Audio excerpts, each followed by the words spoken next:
avaient été arrêtés. Ces 40 personnes avaient été déférées au niveau du parquet du tribunal de grande instance de Ziguinchor à la date du 17 mars 2023. Parmi ces 40 personnes, donc 34 d'entre elles avaient été inculpées puis placées sous mandat de dépôt pour diverses infractions. Et je rappelle qu'il s'agit de la participation à une manifestation non autorisée, des actions diverses ayant causé des dommages, de l'entrave à la circulation, outrage à agent de la force publique dans l'exercice de fonction et détention illégale d'armes. Les 6 autres personnes, qui, je précise, étaient tous des mineurs, avec un tas d'eux, étaient inculpés, puis laissés en liberté provisoire. Alors, ces 40 personnes jugées à l'audience des flagrants délits du 21 mars 2023 avaient été jugées à l'audience des flagrants délits du 21 mars 2023. Et donc, 18 d'entre ces prévenus avaient été relaxés. 2 ont été condamnés à une peine assortie du sursis et l'affaire concernant les autres avait été mise en délibéré. Ce délibéré a été vidé à l'audience des flagrants d'hier dans cette même salle, c'est-à-dire à la date du 28 mars. Et donc 15 prévenus ont été relaxés.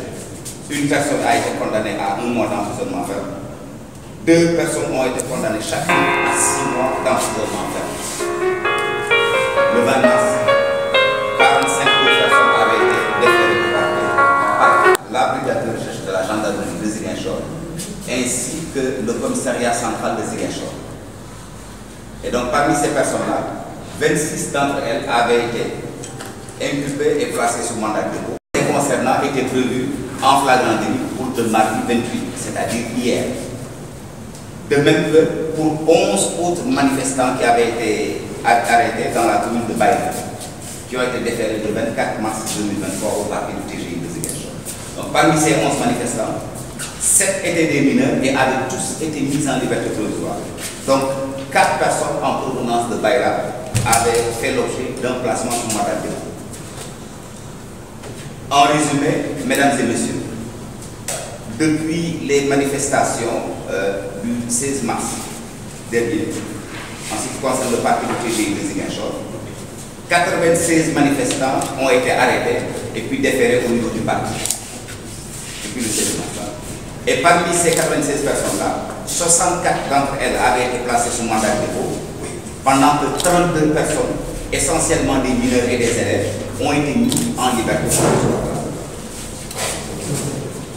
Hormis quelques mineurs non encore jugés, c'est-à-dire qui n'ont pas encore été jugés, mais qui sont tous en liberté provisoire au regard de la particularité de leur situation, tous les prévenus majeurs sont d'ores et déjà fixés sous le sort pour avoir tous été jugés en flagrant délit avec des fortunes diverses. S'il y a eu des décisions de relax ainsi que des décisions de condamnation.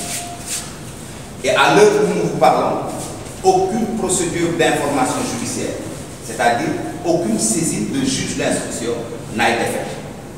Car non seulement il ne s'agissait pour le parquet de Ziguinchor, en relation avec notre hiérarchie, notamment le parquet général, ici représenté par M. le procureur général, que de poursuites de principe sur la base d'indices et de charges retenues afin de présenter ces personnes interpellées devant une juridiction de jugement, ce qui a été fait. Ensuite, en termes de démarche de politique criminelle, au regard de nos spécificités, donc de nos particularités, il ne nous semblait pas nécessaire pour le dénouement de ces dossiers de saisir le juge d'instruction.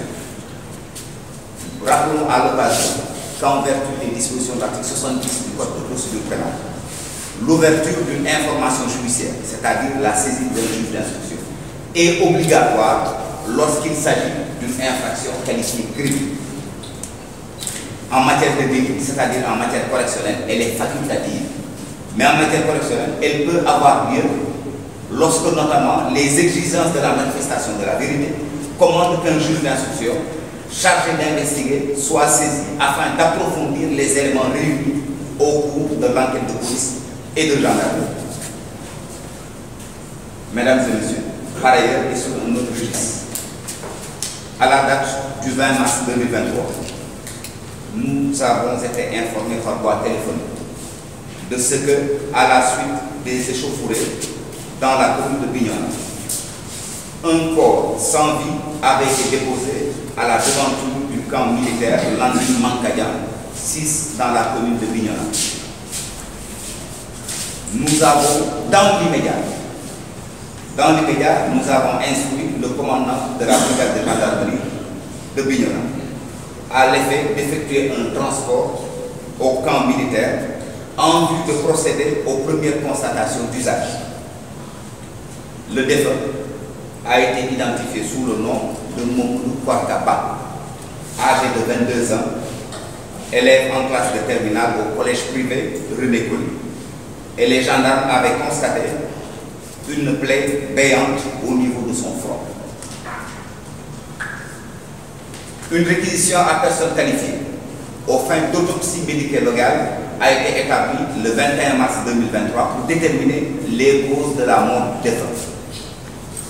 Et le rapport d'expertise médico-légale établi par une équipe de 3 médecins a conclu à une mort par plaie béante pénétrante du cuir chevelu avec destruction cérébrale due à un impact d'un explosif. Nous nous inclinons pieusement sur la mémoire du défunt. Prions pour le repos de son âme et présentons nos sincères condoléances à la famille et proches. Dans la même journée du 20 mars 2023, une autre personne blessée, du nom de Sadio Dra, âgé de 19 ans, avait été admis au district sanitaire de Bignona, puis au centre hospitalier régional de Ziguinchor. Le médecin traitant avait évoqué une blessure de l'hémithorax gauche. Admis d'abord en réanimation, ce blessé est aujourd'hui hors de danger, son pronostic vital n'étant pas engagé.